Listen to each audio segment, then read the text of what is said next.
Continuamos entonces con Hebreos 12:11.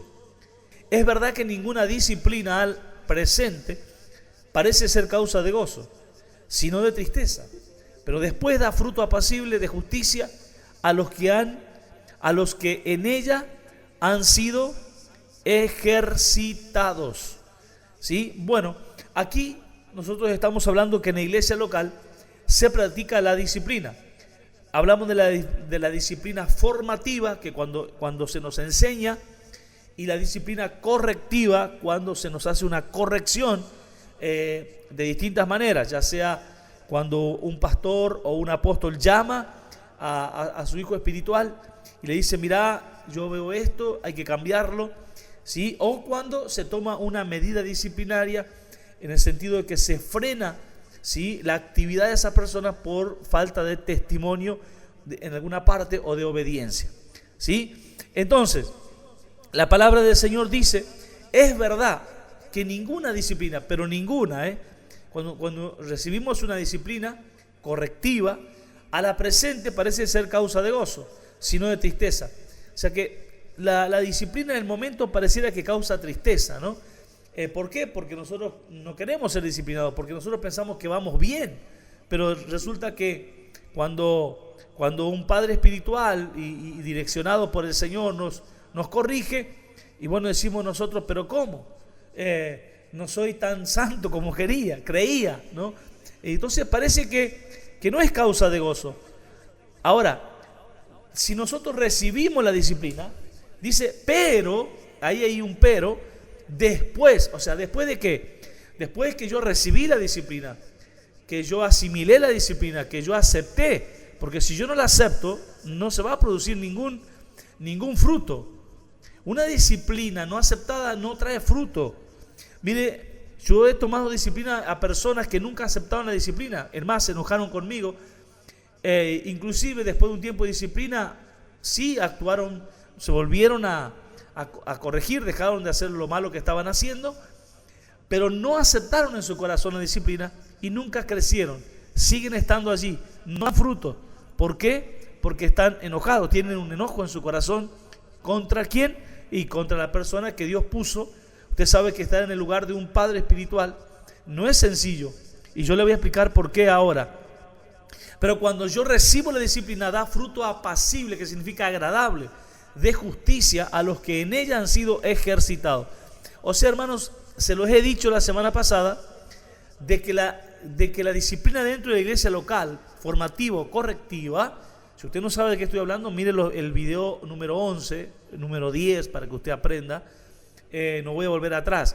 Pero, hermanos, debemos entender que es un ejercicio natural dentro de la iglesia local, no de la iglesia universal, pero sí de la iglesia local. Entonces, el que no entiende esto, no está entendiendo el diseño de Dios para su iglesia. Ahora quiero decirle algunas cositas importantes para que usted entienda que el que te exhorta, el que te amonesta, el que te corrige, ¿sí? Repito, te exhorta, te amonesta, te corrige, te ama más que el que te ve en pecado y le es indiferente. O sea, nosotros, la persona que piensa: bueno, yo tengo un amigo, yo tengo otro pastor de otra iglesia, yo tengo un hermano que me ve en pecado y me le es indiferente, está todo bien. Sí, me dijeron en estos días, alguien cercano me dijo: vos lo que tenés que hacer es dejar más libertad a la iglesia. ¿Por qué? Porque vemos que hay otra iglesia que está creciendo más de gente, porque ahí no le exigen nada. No le controla nada, que cada uno haga lo que quiera. Bueno, yo elijo otra cosa, hermanos. Disculpen, pero yo elijo otra cosa. No sé cuántos estarán conmigo, pero yo elijo el diseño de Dios, porque un día nos vamos a presentar delante del Señor. Entonces, el que te exhorta, el que te amonesta, el que te corrige, usted sépalo bien, te ama más que el que te ve en pecado y le es indiferente. Y siempre se relaciona a la disciplina con los hijos, ¿no? Un hijo que no es corregido, hermano, no es amado. O si usted me dice que tiene un pastor, un padre espiritual, y que no corrige, ese pastor no ama a sus hijos. ¿Sabe por qué? Porque yo creo que, voy a dar un ejemplo, yo tengo hijos biológicos y usted también, muchos de ustedes, y ustedes le dicen a sus hijos, mira, te voy a sacar la moto porque anduviste ligero, pasaste el lomo de burro, no miraste el semáforo, te cruzás, haces wheelie, no, te voy a poner una disciplina, un mes no vas a tener la moto, porque, ¿por qué lo está haciendo usted? ¿Porque usted lo ama o porque usted no lo ama? Usted lo está haciendo porque está cuidando la vida de su hijo. Ahora, si usted no lo ama, ¿sí? Como padres que muchas veces dicen, no, yo soy responsable, a mí nadie me diga nada de mi hijo, que mi hijo ande como quiera, y después cuando pasan las cosas, ¿qué es la evidencia? La evidencia es que ese papá no estaba amando a su hijo como debía amarlo. Entonces, escuche, presta atención y escriba lo que le estoy diciendo. Hay que odiar mucho a alguien para complacerlo siempre y que esté bien conmigo, pero mal con Dios. Entonces, hay que odiar mucho a una persona o a alguien para complacerlo siempre, ¿sí? Para que, ¿quién hace eso, hermanos? Eso hacen los amigos que están en el vicio, en el pecado, ¿verdad? ¿Verdad que es así? Y sí, está todo bien, meterle para adelante. Pero, hermanos, entonces, hay que odiar mucho a alguien para complacerlo siempre. Y que esté bien conmigo, pero mal con Dios. Qué tremendo, ¿no? Venga conmigo Lucas 16, 21. Mientras esté bien conmigo, no importa, ¿sí? Ahora, si está mal con Dios, tampoco, no me interesa. Yo quiero que esta persona esté bien conmigo. Entonces, hermanos, hay personas que presionan a su padre espiritual, a su pastor, de esta manera. Le amenazan con sus gestos, con sus palabras, a veces dejando de congregarse, ¿sí? A veces dejando de diezmar, dejando de servir, dejando de hacer algo después que su padre espiritual le hizo una corrección. Y lo peor de todo, hermanos, que van a otros pastores, a otras personas para que lo apoyen, buscan aliado en su error. Hermanos, no tengamos esa costumbre, que el Señor nos ayude. Mire quién te odia mucho y no te corrige. Si usted ve Lucas 16, 21, dice, y ansiaba de las migajas que caían de la mesa del rico, y aún los perros venían y le lamían las llagas. Acá nosotros vemos la vida de Lázaro ansiaba comer migajas, ¿verdad? Y usted sabe que Dios nunca te va a dar migajas, porque Dios no da lo peor, Dios da lo mejor, y Dios da, según el Salmo 23, lo que está sobre la mesa. Aderezas mesa delante de mí en presencia de mi angustiador. Entonces Dios dice que, le dijo a la mujer sirofenicia, que solo a los perros comen lo que cae debajo de la mesa. Eso dijo la mujer, porque era una mujer que no tenía a Cristo en su corazón, no estaba convertida. Entonces, luego si usted ve la charla de esta mujer termina diciendo a Jesús, Señor, y entonces Jesús allí le hace el milagro con su hijo. Ahora, hermanos, ¿qué es un perro que te lame la llaga? Un perro que te lame la llaga es aquella persona, hermanos, es una persona, el perro en la Biblia representa al inconverso, al falso predicador, al falso enseñador, al falso pastor, ¿sí? Al falso creyente y a los brujos, los hechiceros. Eso representa el perro en la iglesia, en el reino. Y cuando dice que los perros lamían la llaga, los perros terminan matando a Lázaro al lamer la llaga, porque los perros en su boca tienen bacteria contra las heridas de un ser humano. Los perros en su boca se cree que tienen sanidad para sus propias llagas, pero no para la llaga de un ser humano. Entonces, ¿quiénes son los perros? Son aquellas personas, reitero, que con tal que estés bien con él, ¿sí? No importa si estás mal con Dios. O sea, ¿qué tenía que haber escuchado Lázaro? Lázaro, deja de ansiar migajas. Tú tienes que ansiar lo que está sobre la mesa, porque si no Dios no te va a responder. Bueno, pero los perros ahí estaban, lamiéndole la llaga. ¿Qué es un perro que te lame la llaga? Es esa persona que te avala en tu pecado, que te avala en tu error, en tu desobediencia, en tu rebeldía, en tu falta de sujeción, en tu falta de honra, en todo, ¿sí? Y tenga cuidado, hermanos, porque esos perros son los que terminaron matando a Lázaro y llevándolo a la tumba. Nosotros vemos que luego Lázaro, cuando llega al seno de Abraham, cuando llega al paraíso que estaba abajo de la tierra, Hades o Seol, que antes de Cristo estaba allí. Lo primero que él recibe son bienes. ¿Por qué? Porque Lázaro estaba confundido con su visión. ¿Pero por qué no pudo cambiar su visión? Porque tenía perros que lamían sus llagas, que le decían, seguí por ahí, termina muriendo. Hermanos, voy a decirte algo, hermanos, tenga cuidado de quien se rodea. Tenga mucho cuidado de quien se rodea. Un buen padre espiritual no es el que te dice a todo que sí. Entienda eso, por favor, remarque esta palabra. Un buen padre espiritual, si usted tiene un padre espiritual que a todo lo que usted le dice que usted quiere hacer, le dice que sí, está todo bien, está todo que sí, usted tenga cuidado. Si nunca tu padre espiritual te corrige y te dice, mira, estás haciendo mal acá, esto tiene claro, con amor, con respeto, por supuesto, tenga mucho cuidado, mi hermano, porque ese no es un buen padre espiritual. ¿Me está escuchando? Así que, hermano, mire qué bendición esta noche poder entender cómo Dios nos guía en su palabra. Un buen padre espiritual es aquel que está dispuesto a perder su paternidad o su amistad contigo. Quizá usted muchas veces ve que debajo de la cobertura del apóstol Víctor se va gente, o bajo la cobertura de los pastores de esta casa se va gente, se va a otra iglesia. No siempre es, hermanos, porque nosotros seamos malos. Alguna vez yo me sentí frustrado, le dije, Señor, tan malo soy para que la gente se vaya debajo de mi cobertura, de mi paternidad.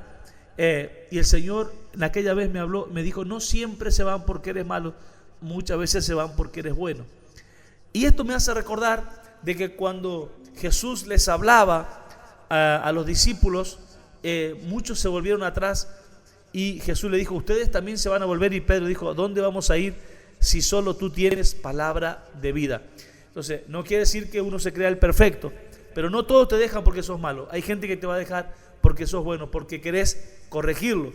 Entonces, un buen padre espiritual es aquel que está dispuesto a perder su paternidad contigo si con eso vuelves a los brazos de Dios. Impresionante, ¿verdad? Segunda de Samuel 12:7. Acompáñeme a Segunda de Samuel 12:7 y vamos a ver un caso de un verdadero profeta, un padre espiritual.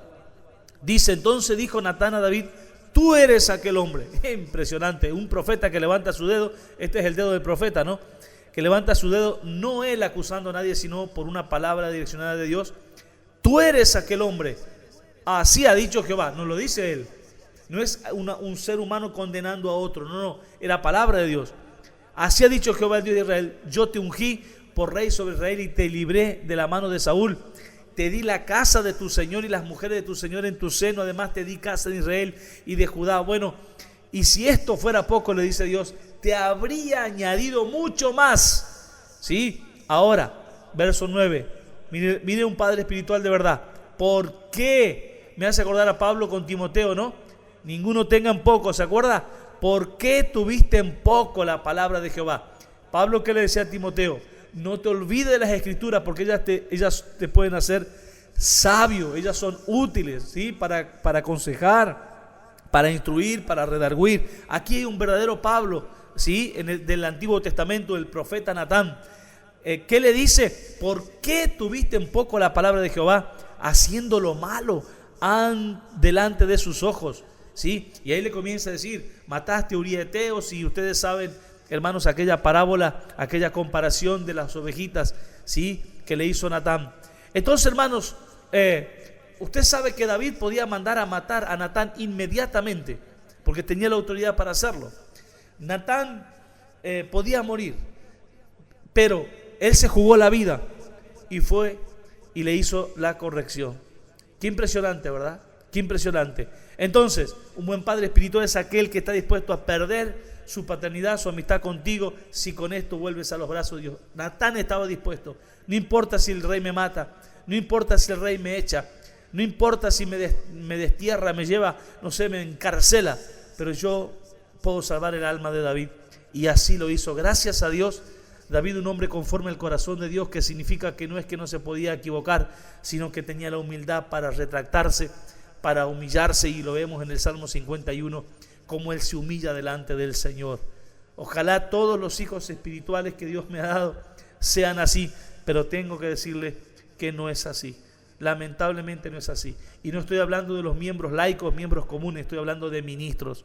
Lamentablemente, hermanos, hay ministros que están gobernados por el espíritu de Leviatán, de orgullo, y no aceptan las correcciones.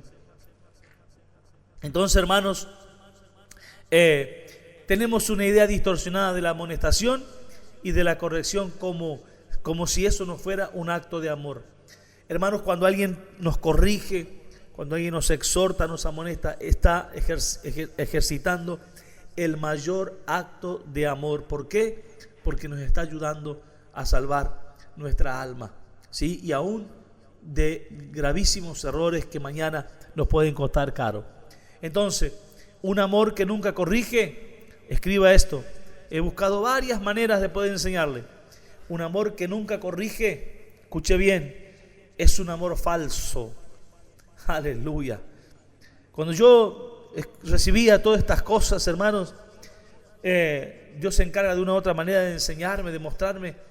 Me respiraba profundo porque me acuerdo cuántas personas he corregido que luego se fueron, ¿sí? Y no importa, porque yo no soy falso, no quiero ser falso. Entonces, hermanos, un amor que nunca corrige es un amor falso. Ahora, ¿por qué hay gente que no se deja corregir? Venga conmigo a Hebreos 13, 17. Hebreos 13, 17. ¿Por qué hay gente que no acepta la corrección? Y usted se va a sorprender, y ojalá que nunca le pase esto que voy a leer en esta hora. Pero tengamos cuidado, hermanos. Hebreos 3:13, disculpen. Hebreos 3, un poquito más atrás. Recuerden que estoy haciendo todo aquí, Hebreos 3:13. ¿Lo tiene? Hebreos 3:13. Mire que dice: antes exhortaos los unos a los otros cada día. ¿Qué le dije yo? Que la corrección, que la disciplina formativa y correctiva se practica cotidianamente dentro de una iglesia local. Usted ya cambie, ya deje de ser inmaduro, disculpe, se lo digo con todo respeto, de que cuando un pastor, cuando un padre espiritual lo llama y lo corrige, deje esa niñería de enojarse, de hacer un berrinche, que me desanimé, que me dejo de congregar, que dejo de ser. Basta de eso, porque, hermanos, esto es cotidiano. Antes exhortados los unos a los otros, ¿cuándo dice? Cada día, entre tanto que se dice hoy, para que ninguno de vosotros se endurezca por el engaño del pecado. ¿Por qué hay gente que se endurece y no se deja corregir? Sencillo, hermanos, por el pecado. Una persona cuando está en pecado, ¿qué le pasa? ¿Qué le pasa? El pecado hace que pierda la honra a la paternidad, pierde la honra al Padre espiritual, y el pecado hace que la persona se cierre y no acepte la corrección. Usted cuando está haciendo todas las cosas bien, ¿sí? Y de repente escucha una palabra correctiva, no le hace nada, pero cuando está haciendo las cosas que no están bien y viene ese Padre espiritual y lo corrige, entonces ese mismo pecado hace que el enemigo tenga autoridad para cerrar el corazón. Fíjese el ejemplo de Judas. Jesús dijo: uno de ustedes me va a traicionar, el que mete el pan conmigo en mi plato me va a traicionar. ¿Por qué Judas lo siguió haciendo? Porque Satanás había ganado su corazón, ¿sí? Qué impresionante, ¿verdad? Entonces esto, hermanos, es un agregadito a lo que habíamos hablado la semana pasada, y espero, hermanos, que te sea de bendición. Amén. Ahora, hermanos, hemos quedado la semana anterior de que en la iglesia local se pule el carácter. ¿Se acuerdan? Que si no lo oye a la iglesia, tenlo por gentil, que la iglesia tiene voz. Hoy voy a continuar, entonces, avanzando un poquito más, hermanos, en Hechos 6:3. Yo sé que usted va a decir: ¿de dónde saca el apóstol todo eso? Bueno, gracias a Dios por su revelación, y cuando usted está en un nivel apostólico, usted tiene otro tipo de revelación que cuando usted es un pastor, un evangelista, un profeta, sin ánimo de merecer a nadie, de desmerecer a nadie, pero es distinta función y Dios va revelando cosas. Hermanos, Hechos 6:3, voy a hablarles en esta noche de que un predicador que no tiene cobertura, no tiene autoridad, ¿sí? Un predicador sin cobertura no tiene autoridad. Por eso dice la palabra: buscad pues, hermanos, de entre vosotros a 7 varones de buen testimonio, llenos del Espíritu Santo y de sabiduría, a quienes encarguemos este trabajo. Ya hemos hablado de esto, ¿verdad? Pero la palabra dice de entre vosotros, ¿sí? Dentro de la iglesia local. Entonces, la cobertura, hermanos, es importantísimo. No se puede buscar ni siquiera para que sean diáconos gente que anda como paracaidista, que no tiene cobertura, que no tiene un pastor a quien sujetarse. Otra de las cosas que quiero decirles, hermanos, de que cuando usted va a participar la cena, usted tiene que participar la cena mensualmente donde usted se congrega. No importa si aún está dentro del mismo ministerio de aliento de vida. Por ejemplo, en Hermoso Campo, los hermanos que se congregan en Hermoso Campo deben participar sí o sí aquí. Ahora, después, si van a otro lugar, Chorotis, Gancedo, donde haya otro ministerio de aliento de vida, también pueden participar, no importa. Pero sí o sí deben participar en su lugar donde está su pastor, su cuerpo allí local. ¿Me está escuchando? Y cuando no van a participar a la cena, inclusive cuando falta un fin de semana, tenga bien por ese pastor que vela por tu alma, mandarle un mensajito, un mensaje que es tan importante, hermanos. Decirle: mire, pastor, mire, apóstol, yo no estuve por esta razón. ¿Qué falta, hermanos, de empatía a aquellos que no se congregan y no mandan un mensaje? Él debe saber. No, hermanos. Qué lindo es cuando usted manda un mensaje y usted da informe. No fui porque estuve desanimado, no fui porque me cayó visita, no fui porque se me rompió el vehículo, no fui porque llovió, no fui porque hacía frío, no sé por qué. Pero haga un mensaje, hermano, cuando usted no se congrega o cuando usted no participa la cena del Señor. Amén. Entonces, hermanos, vamos a continuar entonces. Vamos a ir a la cobertura se manifiesta en obediencia. ¿Se acuerdan que les hablé del centurión? Creo que habíamos hablado de esto, de que, hermanos, el mayor acto de fe tiene que ver con la obediencia. Ahora, el servicio dentro de la iglesia local debe tener coordinación. Vamos a ir a 1 Timoteo 3:14.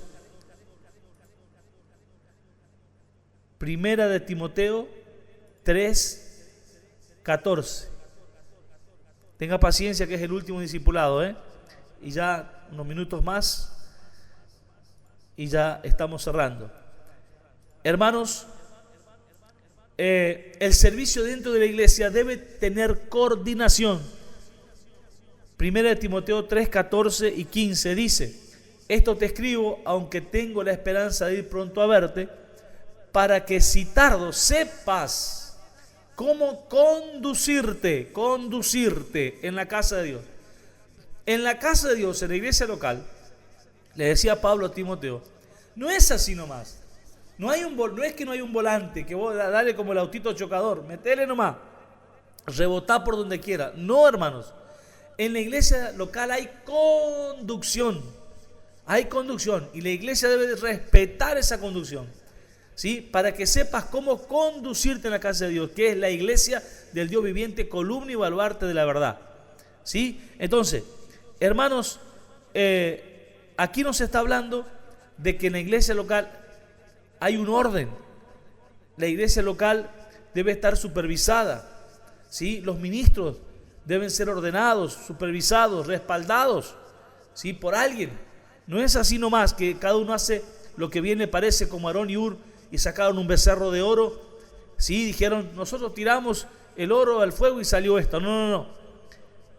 Tiene que haber un orden, una coordinación. Entonces, dentro de la casa hay conducción. Escriba eso, hermanos, por favor.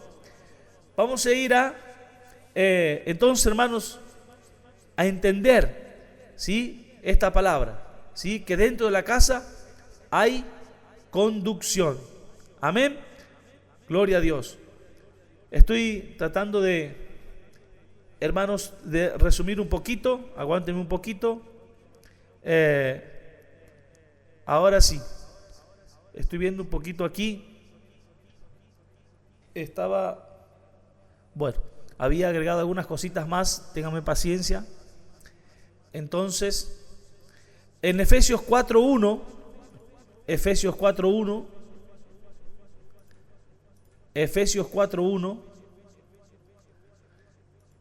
en la iglesia local hay unidad. En la iglesia local hay unidad. Efesios 4:1 al 11. Yo pues preso en el Señor, 1 al 6, perdón. Yo pues preso en el Señor os ruego que andéis como es digno de la vocación con que fuiste llamados, con toda humildad. Mire cómo hay que conducirse en la iglesia local. Y mansedumbre, soportándonos con paciencia los unos a los otros en amor, solícitos en guardar, mire, la unidad del Espíritu en el vínculo de la paz. ¿Qué es lo que hay en la iglesia local? ¿Qué se practica? Se practica la unidad, hermanos. Todo tenemos que hacer para estar en unidad. Recuerde que el evangelio, el reino no es una experiencia privada. Yo necesito una casa, necesito una madre, que es la iglesia, un padre espiritual, que es el pastor. Y yo necesito estar buscando siempre, hermanos, bregando por la unidad. No, yo con el hermano fulano no me hablo. Cuando él sale yo espero. Cuando él entra yo me voy por otra puerta. No. Entiendo que hay momentos, pero no puedo estar pasándome toda la vida manteniendo ese rencor. Necesito buscar la unidad. Mire que dice, solícitos en guardar la unidad del Espíritu en el vínculo de la paz. Así, esa solicitud, ese pedido hace el Espíritu Santo, ¿sí? ¿Y qué dice? Un cuerpo, un espíritu, espíritu con mayúscula. Hay un solo Espíritu Santo, hay un solo cuerpo, que es el cuerpo que es la iglesia. Como fuiste también llamados en una sola esperanza de vuestra vocación.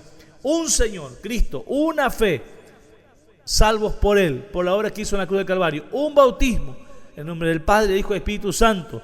¿Sí? Un Dios y Padre de todos, el cual es sobre todos y por todos y en todos. Así que, hermanos, en la iglesia local se debe practicar la unidad de la fe. Mire Colosenses 1:10 y Filipenses 2:12. Le dejo para que usted lo vea después tranquilo. Muchas iglesias tienen líderes reunidos pero no unidos. Ese es el problema. Entonces, un equipo de trabajo busca la misma meta, tienen la misma visión, tiran todos para el mismo lado. Así es, hermanos, como debe trabajar un ministerio. No se sirven del ministerio, sino sirven al ministerio. Hay mucha gente que se sirve del ministerio, que cuando ya agarró un poquito de fuerza, ya se rebelan. Hermanos, ponen sus dones y capacidades en las manos del Padre Espiritual. Esto es importantísimo, hermanos. Mire qué pasó con Bernabé. Hechos 4:36 al 37 dice, entonces José, a quienes los apóstoles pusieron por sobrenombre Bernabé, que traducido es hijo de consolación, levita natural de Chipre, como tenía una heredad, la vendió y trajo el precio y lo puso a los pies ¿de quién? De los apóstoles. Entonces, en esta iglesia local que hay conducción, en esta iglesia local que hay unidad, ¿qué hacen los integrantes? Ponen, ¿sí?, sus dones, ponen todo lo que, sus capacidades, sus talentos, ¿sí?, en las manos ¿de quién? Del Padre Espiritual, ¿sí? No es al revés. No es que van a usar a ese Padre Espiritual para hacer lo que ellos quieren. No. Es al revés. Mire, pastor, acá está lo que yo tengo, ¿sí? Está a su disposición. Por supuesto, hermanos, que un Padre Espiritual va a tratar de que ese ministerio pueda seguir adelante, pueda desarrollarse, ¿sí? Aquí está. Entonces, ¿qué hace Bernabé? Pone en las manos ¿de quién? De los apóstoles. Mire lo que pasó con Ana en 1 Samuel 24:28. Estas son palabras que quizás usted no la va a ver de esta manera, pero cuando está con un padre espiritual lo va a ver. 1 Samuel 1:24 al 28. Después que lo hubo destetado, está hablando de Ana, su hijo Samuel, lo llevó consigo con 3 becerros, una efa de harina, una vasija de vino, y lo trajo a la casa de Jehová en Silo, y el niño era pequeño, y matando el becerro trajeron al niño a Elí, el sacerdote, el padre espiritual. Ella dijo: oh Señor mío, vive tu alma, Señor mío, yo soy aquella mujer que estuvo aquí junto a ti orando a Jehová. Ella se acordaba que Elí puso su mano y había orado para que naciera ese niño. Por este niño oraba, y Jehová me dio lo que le pedí. Era algo que ella estaba anhelando. Yo pues lo dedico también a Jehová todos los días, que viva será de Jehová. Y adoró allí a Jehová. Entonces, ¿qué es lo que hizo Ana? Ana hizo algo muy importante. Lo que hizo Ana fue llevar ese fruto, ¿sí? Llevar ese niño a los pies de ¿quién? De su padre espiritual. Así, hermanos, es como funciona la obra, ¿sí? Cada uno pone las capacidades, los talentos, las unciones, los mantos, los pone allí en las manos de ese padre espiritual, para que ese padre espiritual lo pueda direccionar. Usted, hermano, es como un Titanic. Usted tiene cosas grandes de parte de Dios en su vida, pero eso tiene que tener un timón y allí un capitán para que no se estrelle, hermanos, como le pasó al Titanic. Amén. La gente que no se deja conducir termina mal. Termino, hermanos, ya que los que vienen a participar de otras iglesias deben tener respaldo. Aquí termino. Los que vienen a participar de otra iglesia, predicadores que andan por allí, deben tener respaldo. Y eso se llama recomendación. La recomendación se practicaba en la iglesia primitiva, hermanos. Escuche lo que estoy diciendo. Anote esto. Los creyentes no eran individuos sueltos, sino que ellos, cuando iban a predicar en otra iglesia, ellos llevaban la recomendación de su padre espiritual. No cualquiera venía a predicar, ¿sí? Vamos a ir a Romanos 16, 1 y 2. Romanos 16, 1. Os recomiendo además nuestra hermana Febe, la cual es diaconisa de la iglesia en Cesarea. Una diaconisa, con todo este lío que hay ahora en las redes sociales, que si puede haber una pastora, si puede, o solo tienen que ser hombres. Acá encontramos una diaconisa, y para que se termine la historia, una mujer. Os recomiendo además nuestra hermana Febe. Febe, ¿sí? Dice, la cual es diaconisa de la iglesia en Cencrea. O sea, que ella estaba siendo recomendada. Cuando ella se iba a otro lugar, estaba siendo recomendada. Y miren cómo decía el verso 2. Que la recibáis en el Señor, como es digno de los santos, y que la ayudéis en cualquier cosa en que necesite de vosotros. ¿Por qué? Porque ella en la iglesia es una chismosa, es una mujer desordenada, es una mujer que anda en pecado. No, porque ella ha ayudado a muchos, y dice el apóstol, y a mí mismo me ayudó. Qué tremendo, ¿verdad? ¿Ve qué sencillo que es una recomendación, hermanos? ¿Sí? Pero ¿a quién se va a recomendar? Siempre se recomienda a la persona que está haciendo las cosas bien. ¿Por qué hay gente que no tiene recomendación? No la va a tener. ¿Sí? ¿Por qué no la va a tener? Porque no está haciendo las cosas bien. Y siempre, hermanos, fíjese y acuérdese, hermanos, que aquellos que no tienen atención con el Padre espiritual, tenga cuidado. ¿Sí? No confíe en la gente que su Padre espiritual no confía. Por algo debe ser. Mire que dice, ella ayudó a muchos, y hace una comita ahí, dice, y a mí mismo. ¿Sí? Usted debe recibir a la gente que ayuda, ¿sí? Que bendice a su Padre espiritual. Último versículo y estamos orando. Hermanos, Colosenses 4:10. Se recomienda, acuérdese, hermanos, que siempre es importante tener una recomendación. Vamos a mirar ahora Colosenses 4:10. Marcos se recomienda.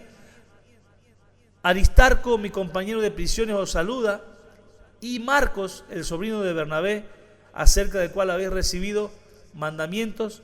Si fuere a vosotros, recibidle. Si Marco fuere a vosotros, recibidle. ¿Qué estaban haciendo? Estaban recomendando a alguien. Amén. Qué importante entonces, hermanos. Entonces, en una iglesia local, hermanos, tenemos que, así se maneja el orden. Yo cuando los ministros quieren invitar a otro ministro a otra iglesia, siempre les aconsejo que me llamen a mí. Entonces yo los envío.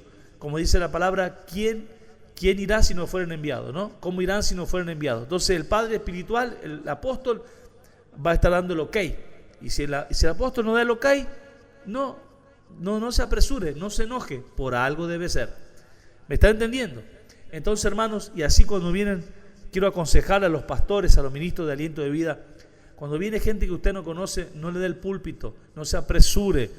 Lamentablemente por ahí son buenos hermanos, pero si no hay recomendación, si usted no lo conoce, no se apresure, porque, hermanos, la iglesia fue comprada y lavada en la sangre del Cordero. Y, hermanos, tenemos que cuidarla y nosotros somos responsables de ello. Hermanos, practicar la disciplina, termino y oramos. Entender la disciplina es algo que le hace muy bien a un cuerpo ministerial. ¿Sí? Recuerden que nosotros un día daremos cuentas delante del Señor en 6 tipos de obras según 1 Corintios 3:11 en adelante, que son heno, madera y hojarasca, piedra preciosa, plata y oro, las cuales el fuego la probará, y si se quemaren no recibirá recompensa. Por eso es importantísimo, cuando usted tiene un padre espiritual, cuando usted está bajo una cobertura, una casa, que se planta para que usted no edifique sobre madera, paja y pasto, heno, madera y hojarasca, para que eso un día se queme y no le sirva de nada, para que un día usted no vaya a decir al Señor, en tu nombre hicimos milagros, en tu nombre hicimos esto, y el Señor diga, yo nunca te conocí. ¿Sí? Nunca estuviste en un cuerpo alineado, nunca estuviste en obediencia, nunca estuviste bajo la cobertura de un padre espiritual, nunca respetaste mi diseño. Recuerde que cuando un padre espiritual corrige, lo hace porque te ama. Oramos. Amado Dios, gracias por todo este tiempo, gracias por cada uno de los que ha estado en este discipulado, preparándose, Señor, en manera sencilla pero eficiente, para luego, si tú así lo deseas, puedan ser enviados, Señor amado, para ver una obra en una localidad, en una provincia, en un paraje, en un granero, en una casa, donde sea, Padre, pero ya están preparados. Mateo 25 dice que tú das de acuerdo a la capacidad de cada uno, y aquí hay un grupo de hombres y mujeres que se están capacitando, Señor, para hacer la obra, Dios mío, que tú nos has encomendado. Yo te pido que los bendigas, Señor, y que nos ayudes, Señor amado, a entender que en una casa hay conducción y que nosotros debemos aceptarla, esa conducción, como una obra de amor. Quiero bendecir a todos los que sembraron durante este tiempo por este discipulado. Sabemos que no pusimos un costo, porque creemos en los hijos de siembra, de cosecha y de multiplicación. Que cada palabra sea sellada con esa ofrenda, Dios mío, que ellos van a hacer y que vienen haciendo. Yo bendigo esa siembra, Padre, y te pido que tú los recompenses, Señor amado, Dios mío, por valorar, Señor, este trabajo, porque tu palabra dice que esto es un trabajo para nosotros, los que tú has llamado, Señor, que invertimos tiempo, que invertimos, Señor, en tecnología para poder hacer las cosas de la mejor manera. Por eso en esta noche, aunque no pudimos ir al auditorio, estamos acá firmes, Dios mío, haciendo la obra que tú nos has llamado. Por eso yo bendigo a aquellos que siembran, Padre, en el nombre de Jesús. Gracias por este tiempo, y Señor mío, quiero bendecirlos también por este año que termina, y que Dios los bendiga en este 2025, sea un año de grandes cosechas por cada lágrima que se ha derramado en el 2024. Señor, se transforme en fuente de agua. Yo los bendigo en el nombre de Jesús. Amén y amén. Bien, hermanos, Señor les bendiga. Entonces será hasta la próxima semana. Solo les voy a poner entonces un video para que ustedes lo miren y respondan. Un abrazo grande para todos. Será hasta el próximo año. Bendiciones.